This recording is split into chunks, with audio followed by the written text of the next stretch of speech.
Quinn Snyder preaching aggression, preaching ball movement.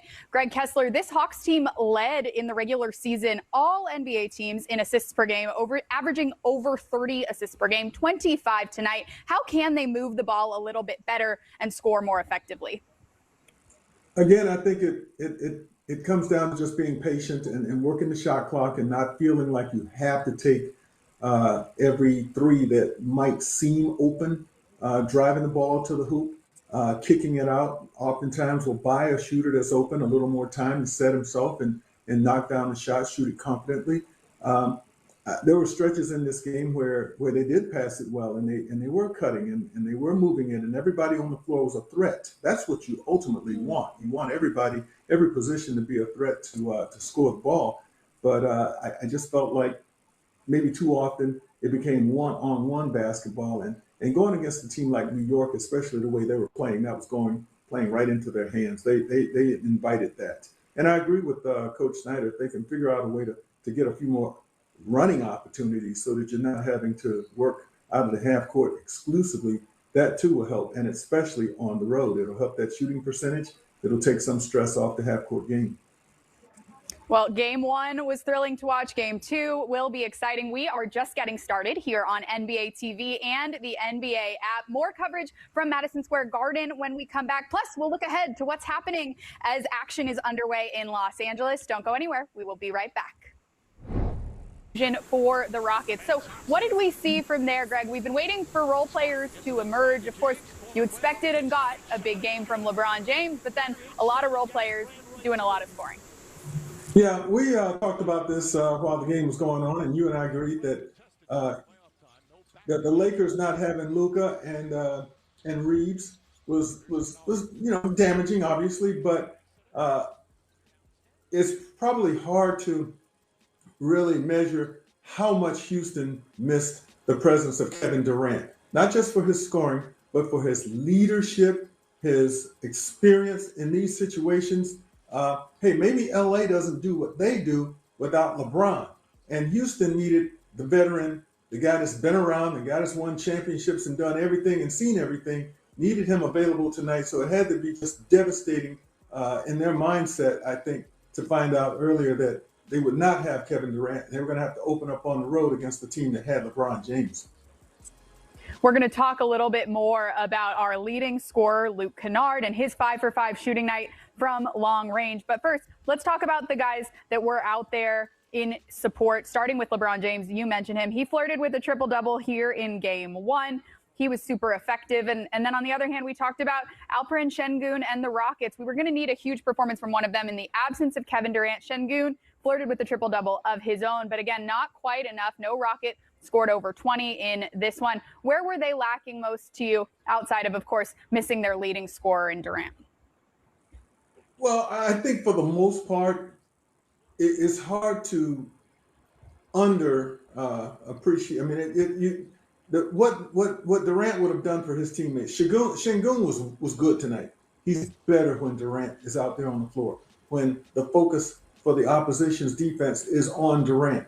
All of their guys, Thompson, they'll all be a lot better when they have Durant out there because of what he does and the attention that he's going to get from the Lakers defensively. I thought that LeBron James was masterful tonight. He's 41 years old, played 38 minutes.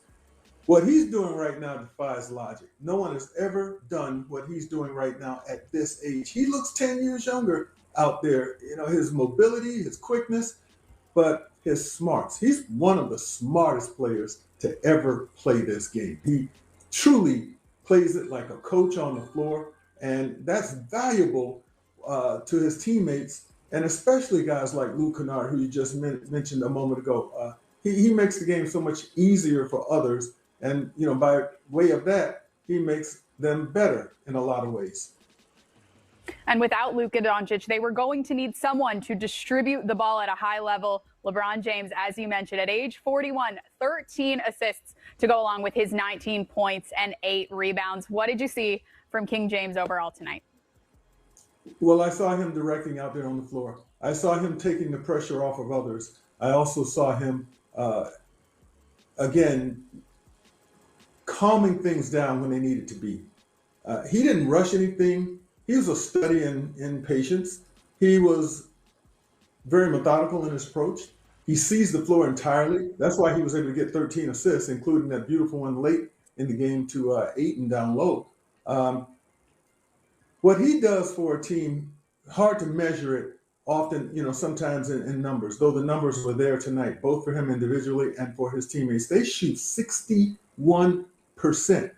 And, how do you win the game? I won't say handily, but how do you win a game, without too much fear late in the game when you turn the ball over 20 times? Well, the answer is you score just about every time you don't turn it over.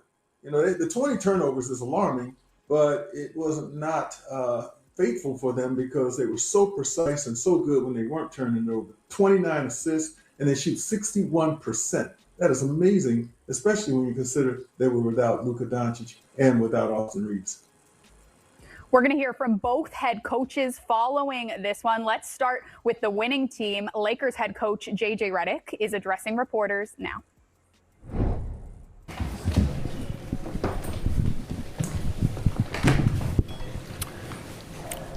JJ, what stood out the most? Just kind of keeping it open. What do you think the biggest reason why you were able to win in the way that you were?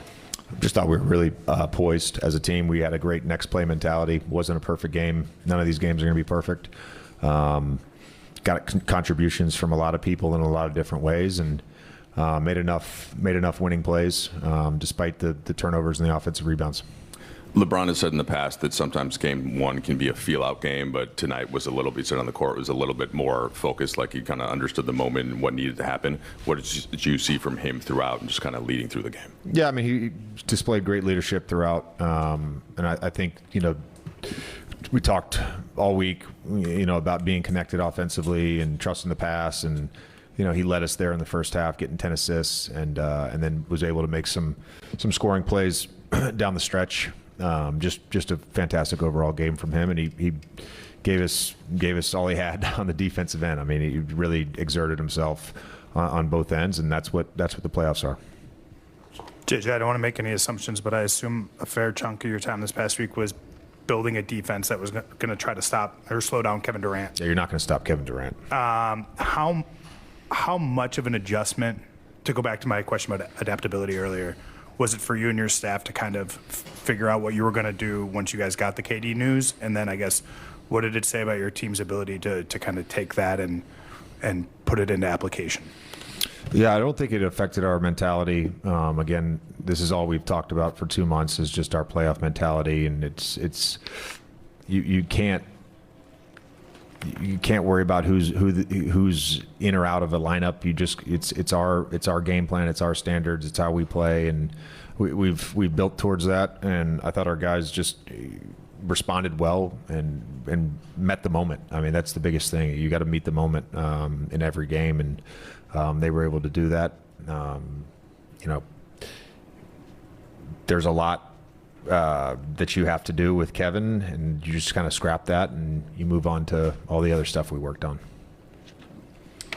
You were asked about offensive pace earlier in the week. You mentioned that you prefer intentionality as the word. How much could you feel that intentionality in terms of not just what you guys ran offensively, but how you guys were running it, and how much did that carry through for the remainder of the game? Yeah, we did a good job. I think the guys that were handling versus pressure overall did a nice job of getting us organized, and we ran a lot of the stuff we wanted to run, and we got a lot of good stuff.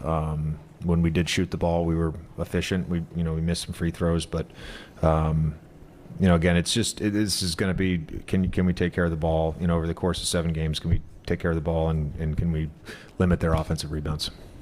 JJ, when it comes to meet the moment, Luke Kennard seemed to do that. What did you like about his performance and his overall mindset game tonight?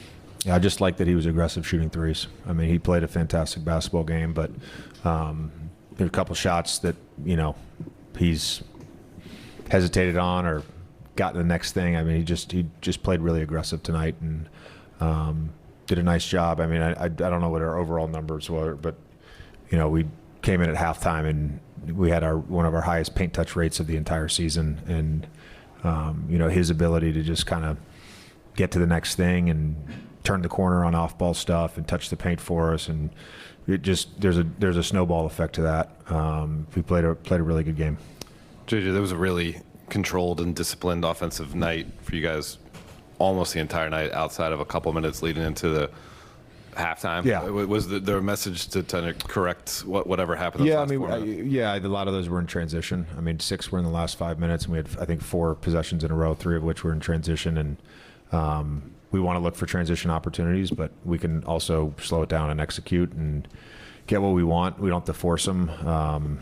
Some of the turnovers at the end, I'll take some. I guess I don't really, but I guess I'll take some onus on that because I didn't have the extra timeout, but I was supposed to because Tyler didn't give it to me when I got the first challenge right. So we'll get clarification from the league on that. JJ, I think Houston got 20 more shots in the paint attempts than you guys. They only made 2 more overall. How much credit do you give to your defense for just Houston's poor efficiency in the paint offensively, and how much more are you concerned with limiting them getting? Yeah, I think there's still things we can clean up just in terms of our particularly early offense. Our compact shell, and we did a good job of. I know they took free throws, but we did a good job of contesting those 6 to 8 foot shots without fouling and using our length. I thought Da, Jackson, Braun, Rui, Vando, all those guys, Jake, just getting a contest is super important. JJ, speaking to that, just what did you think overall of the defensive performance from Da and kind of the energy that he brought to this game today? He was great. I think he was great on both ends. Again, we're at our best when he's playing at a high level. Oh, I was going to ask about Da. Anything else you want to ask?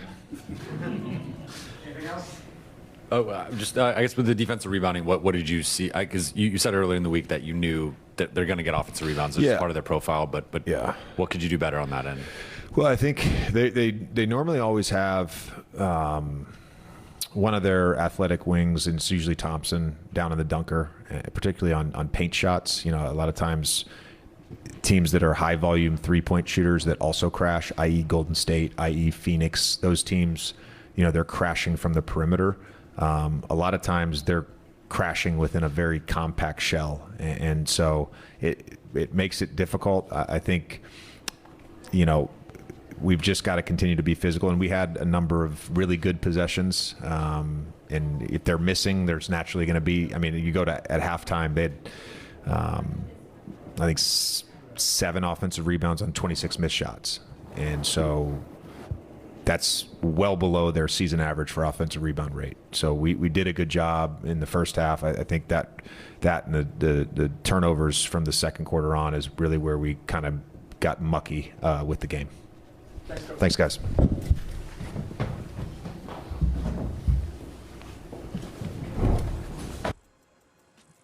Greg, of course, availability or lack thereof is going to play a huge role in the rest of this series. But the Lakers, and you heard it from JJ Redick there, making the absolute most of their availability tonight. All 5 starters finish in double figures. Who else might they need as this series moves along if they want to come out of this first round matchup?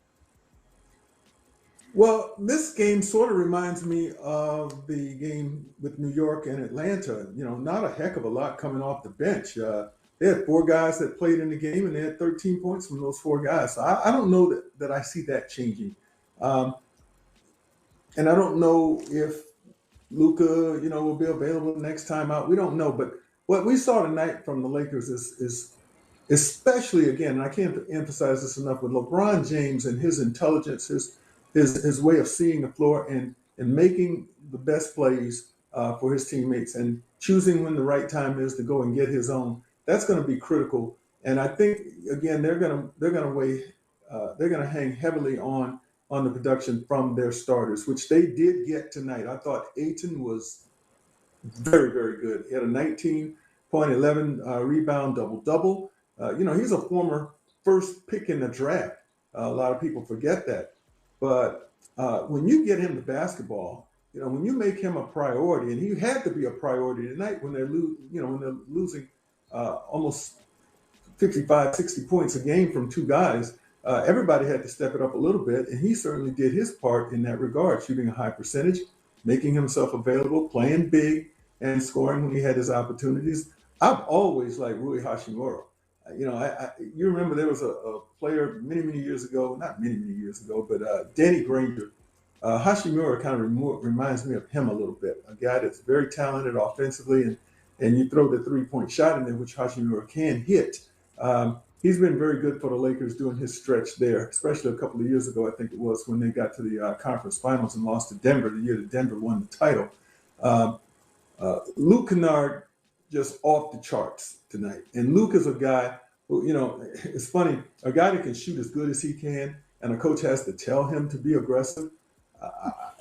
I never shot the ball as well as Luke Kennard. I scored, but I didn't shoot the ball the way he did. But no coach has ever had to tell me to be aggressive or and encourage me to shoot the basketball. Maybe told me to not shoot so much. But Luke was in his element today. I mean, he had to feel almost like he was back at Duke, the way he was knocking shots down and just having a great time out there and affecting winning. Well, you heard it from JJ Redick. In the playoffs, you have to meet the moment. You said it. Luke Kennard met the moment and then some. Still to come on the show, we'll take a closer look at Luke Kennard's fantastic night in Game 1. Plus, hear from Rockets head coach Ime Udoka. Alongside Greg Kelser, I'm Lauren Rosen. We will be right back here on NBA TV for more recap of Day 1 of the NBA playoffs. Don't go anywhere.